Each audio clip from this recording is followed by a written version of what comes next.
کوئی چیز ایسی نہیں تھی بحیثیت جج جو انہوں نے اپنے وقار کے مطابق کی. اگر آپ دیکھیے تو وہ ایک ملزم کے ساتھ اور اس کے بچوں کے ساتھ، ملزم کے بچوں کے ساتھ سعودی عرب میں جا کے مل رہے ہیں. یہ تو نواز شریف صاحب کے کیس کی بات میں کر رہا ہوں. ان کے دیگر لوگوں کے ساتھ مل رہے ہیں، ان کو یہ بتا رہے ہیں کہ کیس میں آپ نے کیا کیا کرنا ہے، کیسے اپنا دفاع کرنا ہے. اس بات کو تو چھوڑ دیجئے، ان کی ایک ویڈیو بنائی گئی نازیبا قسم کی، اور یہ ویڈیو مبینہ طور پر ایک منشیات فروش نے بنائی جس کا کیس ان کی کورٹ میں تھا، اور اس منشیات فروش نے یہ ویڈیو بنا کر اس کے بعد انہیں بلیک میل کیا، اور پھر یہ ویڈیو آگے سے آگے بکتی رہی. خدا جانے کتنے کیسز جس میں جج ارشد ملک نے فیصلہ دیا ہوگا وہ غلط فیصلے ہوں گے کیونکہ وہ بلیک میل ہوئے. لیکن انٹرسٹنگلی جج ارشد ملک کو تو ہٹا دیا گیا، لیکن ان کیسز کو دوبارہ ریویو نہیں کیا گیا کہ وہ جو بھی سینکڑوں مقدمے انہوں نے آج تک فیصلہ کیا ہے وہ کتنے صحیح تھے یا کتنے غلط تھے. سو نظام عدل ہمارا بری طرح سے مفلوج ہے اور تقریباً ناکارہ ہو چکا ہے، اور اس میں جج انکمپیٹنٹ ہیں. سیشن کورٹ میں بہت بڑی تعداد ہے ایسے ججز کی جنہیں صحیح طرح سے، جن کی تربیت نہیں ہے اور جن کے مقدموں کے فیصلے سے احساس ہوتا ہے کہ وہ غلط فیصلے ہوئے. 10 سال کے بعد، 15 سال کے بعد سپریم کورٹ سے لوگ چھوٹ رہے ہیں، اور یہ کہا جا رہا ہے کہ ایسے شواہد پیش کیے گئے جو جعلی تھے. اگر سپریم کورٹ یہ کہہ سکتی ہے کہ یہ گواہ جعلی ہیں تو سیشن کورٹ کو کیوں اس بات کا ادراک نہیں ہو پایا کہ یہ جعلی گواہ اس کے سامنے پیش کیے گئے ہیں. سو بہت ساری ایسی باتیں جوڈیشری کے حوالے سے ہیں جس سے یہ ثابت ہوتا ہے کہ ہمارا نظام عدل بری طور پر مفلوج ہے اور یہ ڈیلیور کرنے میں مکمل طور پر ناکام ہے. عمران خان صاحب اسمبلی میں بات کر رہے تھے اس کیس کے حوالے سے، زیادتی کیس کے حوالے سے، جو موٹر وے زیادتی کیس ہے، کہ قانون کو سخت کر دیا جائے. لیکن قانون کو سخت کرنے کا کیا فائدہ جب وہ قانون امپلیمنٹ ہی نہیں ہو سکتا اور کسی کو سزا ہی نہیں مل سکتی. پاکستان کے اندر زیادتی میں موت کا قانون موجود ہے. کتنے لوگوں کو موت کی سزا ہوئی؟ یہی جس کی بات کی جا رہی ہے مجرموں کی، یہ پہلے بھی زیادتی کے کیسز میں انوالو تھے لیکن ضمانت پر ہے. اور یہ ایک کیس نہیں ہے، ایسے کتنے کیسز ہیں کہ جس میں آپ یہ دیکھیے کہ یہاں تو لڑکی والوں پر دباؤ ڈال دیا جاتا ہے، یا پھر جو ہے وہ کیسز وہ شرمندگی سے جو ہے وہ کیس اپنا واپس لے لیتے ہیں یا عدالت سے چھوٹ جاتے ہیں. سو بہت ساری شگافیاں آپ کو ان کیسز میں دکھائی دیتی ہیں جو وہاں پر موجود ہیں. پاکستان کے نظام عدل جس حالت میں ہے، اس کا کیا حل ہے، اس کے بارے میں ہم بات کریں گے پاکستان کے نامور قانون دان سے، اور ان سے پوچھیں گے کہ پاکستان کے نظام عدل کے اندر جو خامیاں موجود ہیں کیا وہ اتنی ہی سنجیدہ ہیں جو مختلف رپورٹ میں بتائی جاتی ہیں، اور اگر ہیں تو اس کا تدارک یا اس کا حل کیا ہے. سو جناب بات ہوگی ہماری پاکستان کے ایک بہت ہی نامور شخصیت اور ماہر قانون دان جناب سلمان اکرم راجہ صاحب سے، جو کہ ایڈوکیٹ سپریم کورٹ ہے. 30 برس ہو گئے آپ کو قانون کی پریکٹس کرتے ہوئے، اور آج آپ سے بات کرنے کا مقصد یہ بھی تھا کہ آپ برطانیہ سے بھی تعلیم یافتہ ہیں، اور پاکستان کے ساتھ ساتھ یقیناً آپ کو برطانیہ کا جو نظام عدل ہے اور جو ہمارے یہاں کورٹس کی سچویشن ہے اس کے بارے میں بھی آپ بخوبی جانتے ہیں. آپ نے ہارورڈ یونیورسٹی سے LLM کیا ہوا ہے، لندن یونیورسٹی سے بھی آپ نے ماسٹرز کیا، جبکہ کیمبرج یونیورسٹی سے بھی آپ MA کر چکے ہیں. ماشاءاللہ بہت ہی زیادہ تعلیم یافتہ، بہت ہی سلجھے ہوئے، بہت نفیس شخصیت، اور مجھے ان سے بات کر کے آج خوشی محسوس ہو رہی ہے. خوش آمدید کہنا چاہوں گا میں جناب سلمان اکرم راجہ صاحب کو. راجہ صاحب السلام علیکم. جی وعلیکم السلام. راجہ صاحب آج جو بات ہو رہی ہے پاکستان کے جوڈیشل سسٹم کے حوالے سے ہو رہی ہے، اور میں مختلف رپورٹس دیکھ رہا تھا جس سے پہلے میں حوالہ اپنے پروگرام میں دے چکا ہوں کہ پاکستان کے اندر کہا جا رہا ہے کہ 2 ملین کیسز پینڈنگ ہے اس وقت. یہ سپریم کورٹ آف پاکستان کا یہ کہنا ہے، اور ایک رپورٹ کے مطابق جو کہ ایک انٹرنیشنل آرگنائزیشن نے چھاپی کہ ہمارے یہاں صرف 5 سے 10% کنوکشن ریٹ ہے. کیا واقعی حالات اتنے برے ہیں پاکستان میں نظام عدل کے؟ دیکھیں، ظاہر ہے کہ بہتری کی بہت گنجائش ہے. جو آپ نے تعداد بتائی مقدمات کی جو زیر سماعت ہیں، وہ یقیناً ایک بہت بڑا نمبر ہے. اس کو کم تو ہونا چاہیے، لیکن زیادہ ضروری یہ ہے کہ جو مقدمات دائر ہوتے ہیں ان کا فیصلہ صحیح اور سرعت سے ہونا چاہیے. ٹھیک ہے. اب ہماری ایک بہت بڑی آبادی ہے، یہ ذہن میں رہے کہ 21-22 کروڑ کا ملک ہے.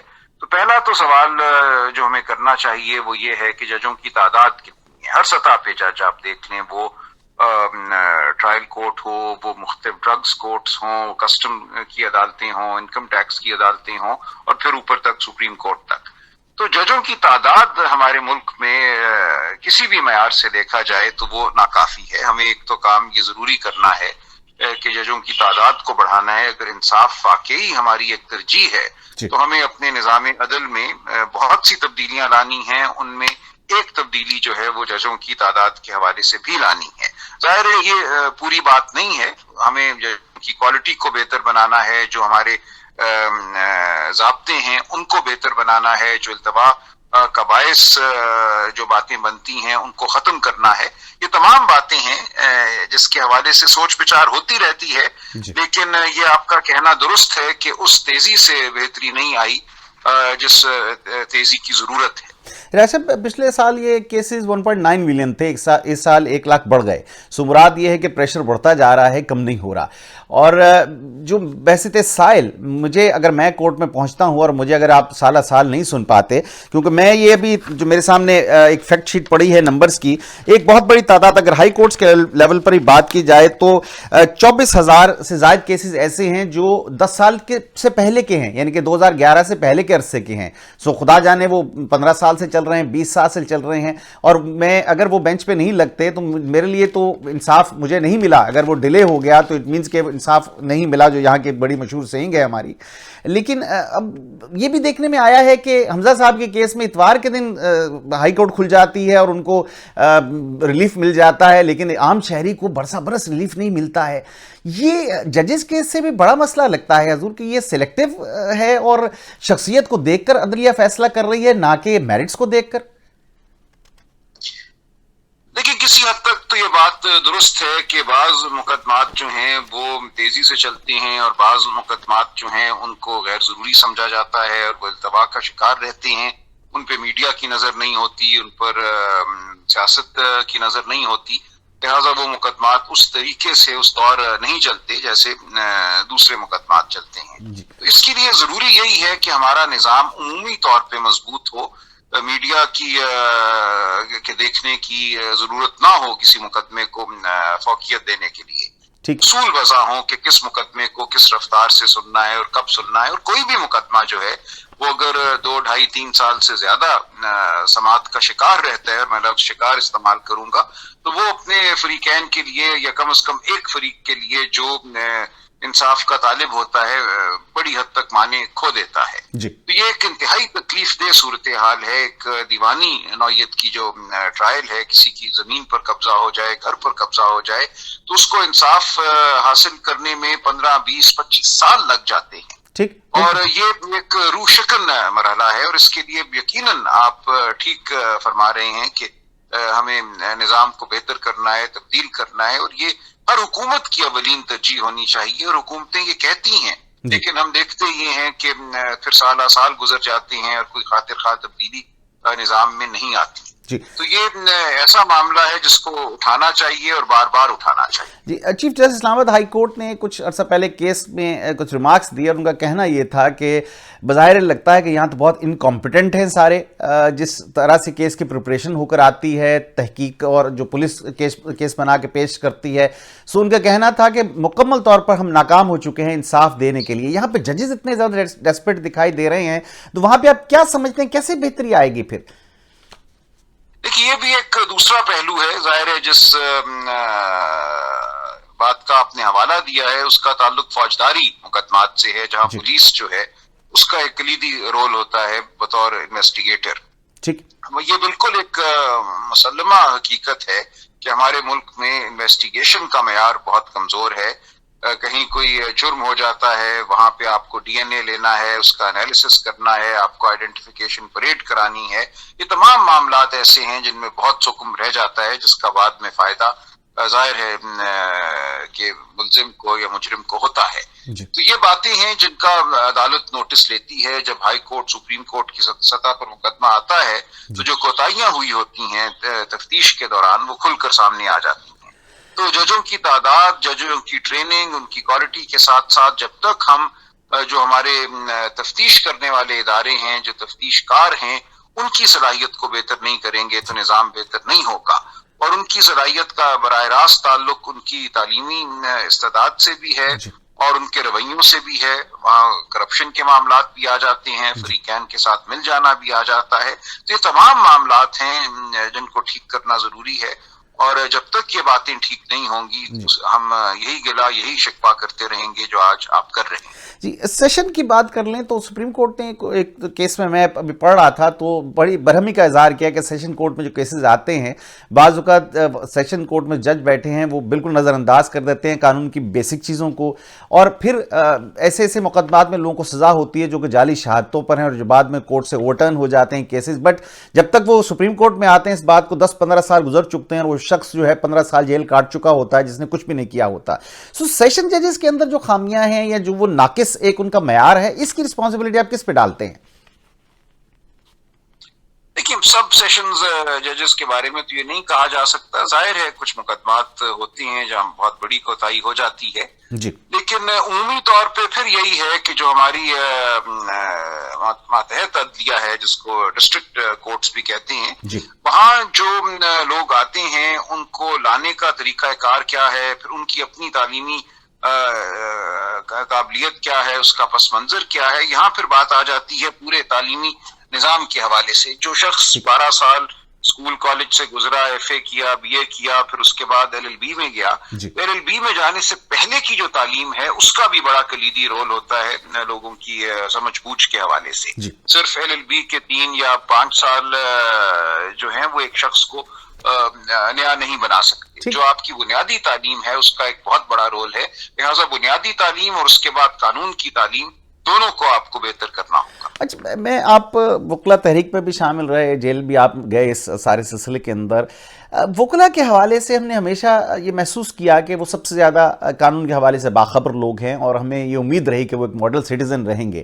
لیکن ہم نے وکلا تحریک کے بعد یہ دیکھا کہ بہت سارے ایسے مقامات کے اوپر وکلا نے جس رویے کا مظاہرہ کیا وہ کم از کم انہیں ان کے پروفیشن کو زیب نہیں دیتا تھا، اور اس پہ غلط بات یہ ہوئی کہ اس میں ان پہ کوئی کارروائی بھی ایسا دکھائی نہیں دی ہمیں کہ کچھ ہوئی ہو اگر آپ کوئی غلط یا غیر قانونی کام کر رہے ہیں، اور بار کاؤنسلز بھی بظاہر ان کی سپورٹ کرتی دکھائی دی. سو یہ ہم کس وقت کس طرف اپنے نظام عدل کو لے جا رہے ہیں جہاں پہ ججز کو عدالتوں میں برا بھلا کہا جا سکتا ہے، انہیں مارا جا سکتا ہے. برطانیہ میں ہم تصور نہیں کر سکتے اس بات کا کہ کوئی وکیل کسی جج کی عدالت میں جا کر بدتمیزی کر سکے گا، جملہ کہہ سکے گا. سو یہ کہاں کیسا رویہ ہے جو ہمارے عدالتوں میں آ گیا ہے، اور کیوں ہماری بار کاؤنسل سے سپورٹ کرتی ہیں بجائے اس کے کہ اس کی حوصلہ شکنی کی جائے؟ آپ پھر درست فرما رہے ہیں، یہ ایک انتہائی افسوسناک صورتحال ہے، اور پھر اس کا تعلق آپ کے جو معاشرے کی صورتحال ہے اس سے بھی ہے. دیکھیں جو وکلاء آتے ہیں جن کا آپ حوالہ دے رہے ہیں، جو اس قسم کی بات کرتے ہیں، وہ ایک معاشرے کا مظہر ہیں اور اس معاشرے کے تعلیمی نظام کا مظہر ہیں. جب تک ہم اپنے معاشرے کی تعلیمی نظام کی اصلاح نہیں کرتے، ہم زیادہ ریسورسز جو ہیں ریاست کی جو خرچ کرنے کی طاقت ہے اس کو تعلیم، صحت، انصاف پر خرچ نہیں کریں گے تو یہ معاملات ہوتے رہیں گے. پھر جو بار کاؤنسلز کا رول ہے وہاں ظاہر ہے سیاست آڑے آ جاتی ہے، مختلف گروہ بندیاں ہیں، ان کے حوالے سے لوگ گروہوں میں بٹ کر بعض اوقات وہ بات نہیں کرتے جو اصول کے مطابق کرنی چاہیے. یہ تمام وہ علائشیں ہیں جن سے ہمارا معاشرہ دوچار ہے. صرف نظام قانون یا وکالت کا پیشہ نہیں، پورا معاشرہ اس وقت میں سمجھتا ہوں افراتفری کا شکار ہے. راج صاحب پھر یہ تو پھر مجھے جو آپ کی گفتگو سارا کچھ میں سمجھ پایا ہوں، یقیناً اس میں کوئی شک نہیں کہ ہمارے ہاں بیسک ایجوکیشن سسٹم اور ساری جو ایک رویے ہیں ان کو تبدیل ہونے کی ضرورت ہے، لیکن اس میں تو بڑے وقت لگتا ہے، دہائیاں لگتی ہیں کہ معاملہ ٹھیک ہوتا ہے. سو ہم یہ سمجھے کہ نظام عدل آئندہ چند برسوں میں اس کے ٹھیک ہونے کا کوئی امکان دکھائی نہیں دیتا، اور اس میں دہائیاں لگیں گی اگر یہ ٹھیک ہونا شروع ہوا، جس کے بظاہر کوئی امکان ہمیں دکھائی نہیں دے رہے. نہ حکومت کو بہت انٹرسٹڈ دکھائی دے رہی ہے، نہ ہی ہمیں اعلیٰ عدلیہ کی جانب سے کوئی نچلے لیول کے اوپر کوئی بہت بڑی انقلابی تبدیلی ہمیں دیکھنے میں نظر آئی ہے. دیکھیں یہ بات بھی آپ کی درست ہے، لیکن میں کہتا چلوں کہ پچھلے 2-3 ہفتوں سے لاہور ہائی کورٹ میں ایک کاوش ہوئی. کمرشل مقدمات کے حوالے سے کم از کم یہ کوشش کی گئی کہ سیشنز ججز کو، ایڈیشنل سیشنز ججز کو ٹریننگ دی جائے، ایک نیا نظام جو ہے، ضابطے جو ہیں وہ وضع کیے جائیں جن کی وجہ سے مقدمات تیزی سے چلیں. میں بھی اس میں شامل رہا، کچھ لیکچر بھی دیے. اب یہ کوششیں تو ہوتی رہتی ہیں ایک بڑی سطح پہ یا محدود سطح پہ، اور کچھ نہ کچھ بہتری بھی شاید ہو جاتی ہے. لیکن جو آپ کی شکایت ہے اس کا ازالہ تبھی ہوگا جب بڑی تبدیلی معاشرے میں، نظام تعلیم میں اور قانون کی تعلیم میں بالخصوص ہوگی. اس وقت تک ہمیں یہ شکایت رہے گی اور ہمیں ہر سطح پہ وہ چھوٹا قدم ہو یا بڑا قدم ہو اٹھانے کی کوشش کرتے رہنا چاہیے. راج صاحب بہت ممنون آپ کا، آپ نے وقت دیا ہمیں، بہت شکر گزار ہوں. آپ تشریف لائے ہمارے اس پروگرام میں، بہت شکریہ آپ کا. آپ کی مہربانی بہت شکریہ سر. اللہ حافظ. سلمان علیکم راج صاحب ہمارے ساتھ تھے ٹیلی فون لائن پر، اور بات ہوئی نظام عدل کے حوالے سے، اور ظاہر ہے کہ بہت نامور قانوندان ہے، کھل کر نہ تو انہوں نے کسی بات کی بہت زیادہ وضاحت کی، اور لیکن در پردہ وہ ہر چیز کی نشاندہی کر گئے کہ یہ المیہ ہمارے معاشرے کا ہے. نظام عدل میں آپ دیکھ لیجئے، ظاہر ہے کہ وہ کس سے جدا نہیں ہے، لیکن جو رویہ ہمیں دیکھنے میں آتا ہے، ہم یہ سمجھتے ہیں کہ کچھ شعبے ایسے ہیں جنہیں دوسروں سے ممتاز ہونا چاہیے. اس میں عدلیہ ایک بہت اہم شعبہ ہے، صحافت دوسرا ایک اہم شعبہ ہے جو میں سمجھتا ہوں کہ ایک عبادت ہے، لیکن افسوس ہے وہ تجارت بن گیا ہے. بہت سے ایسے شعبے ہیں جس میں ہم سمجھتے ہیں کہ آئیڈیل آپ کو پریزنٹ کرنا چاہیے. انفارچونیٹلی ایسا نہیں ہے. وکلا کا جو رویہ ہے، بہت سارے اچھے وکلا بھی ہیں، لیکن کچھ وکلا ایسے بھی ہیں جن کا رویہ ایک مافیا سے کم نہیں ہے. اس طرح سے عدلیہ کے حوالے سے اگر دیکھا جائے تو انصاف ہوتا دکھائی نہیں دیتا. 5-10% اگر کیس صرف مجرموں کو سزا ملتی ہے تو اس کا مطلب یہ ہے کہ 90 سے 95% مجرم جو ہیں وہ قانون کے شکنجے سے نکل جاتے ہیں، باوجود اس کے کہ انہوں نے شاید جرم بھی کیا ہو. جیسا کہ یہ بھی جو ثانیہ لاہور میں موٹر وے کے اوپر جو زیادتی کیس ہوا، وہ شخص آلریڈی کئی بار ایسے واقعات کا مرتکب ہو چکا تھا، لیکن وہ کورٹ سے بیل لے کر باہر آ گیا، اور پھر ان کیسز کا کیا ہوا یہ بات خدا بہتر جانتا ہے. میں یہ سمجھتا ہوں کہ ہمارا نظام عدل، جو گفتگو میں نے ابھی تک راج صاحب سے کی ہے اور جو میں نے اپنی تحقیق کی ہے، کہ وہ مکمل طور پر ناکارہ ہو چکا ہے. میری بات سے شاید آپ اختلاف کریں، لیکن جہاں پر 95% یا 90% مجرم سزا سے بچ جائیں اور صرف 5-10% لوگوں کو سزا ہو، اور اس میں بھی ایک بڑی تعداد شاید ایسے لوگوں کی ہو جنہوں نے جرم کیا ہی نہیں، اور وہ ناکردہ جرائم کی جعلی جو شہادتیں ہیں ان پر ان کو سزا دے دی گئی ہو اور ان کے 10-10 20-20 سال جیلوں میں کٹ گئے ہوں، تو میں اس نظام عدل کو آئیڈیل نہیں کہہ سکتا. ضرورت اس امر کی ہے کہ ایک سخت قوانین نہ پاس کیے جائے. عمران خان صاحب اسمبلی میں خطاب کرتے فرما رہے تھے کہ قوانین کو سخت کریں گے. سخت قوانین کا کوئی فائدہ نہیں انٹی انلیس کہ آپ ان کو امپلیمنٹ نہیں کر سکتے. اگر سزا نہیں ہوگی، قانون آپ اس کو بے شک کہہ دیجئے کہ اس کو 5 ٹکڑوں میں بانٹ دیں گے اس شخص کو، کیا فرق پڑے گا اگر وہ 5 ٹکڑوں میں بٹ ہی نہیں سکتا؟ اگر آپ کو جو عبوری ضمانتیں ہیں وہ کبھی ختم ہی نہیں ہوتی اور سٹے آرڈرز جو ہیں وہ 10-10 سال چلتے رہتے ہیں، تو ایسے نظام عدل میں بہت خامیاں ہیں جنہیں درست کرنے کی ضرورت ہے. یہ فیصلہ سپریم کورٹ آف پاکستان کو بھی کرنا ہوگا.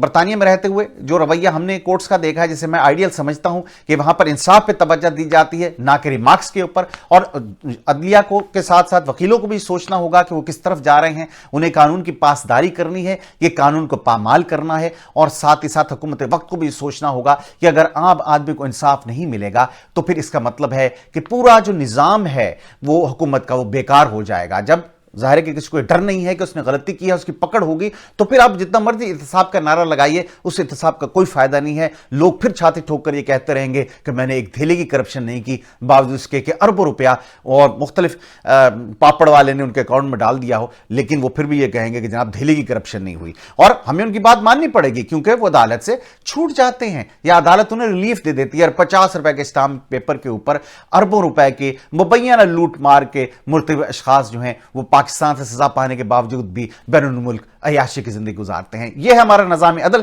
جس پہ میں بہت شرمندہ ہوں، اور میں امید کرتا ہوں کہ عمران خان صاحب نے جو بلند و باند دعوے کیے تھے تحریک انصاف کے، وہ انصاف ہوتا دکھائی دے گا اور وہ انصاف کے نظام میں بنیادی تبدیلی ہوگی. وگرنہ تحریک انصاف بھی مستقبل میں اسی طرح سے یاد رکھی جائے گی جس طرح سے ماضی کی دیگر حکومتیں ہیں، یعنی کہ جنہوں نے کوئی خاص تبدیلی پاکستان میں لے کر نہیں آ سکے اور صرف باتیں کی اور عملی طور پر انہوں نے کوئی قدم نہیں اٹھایا.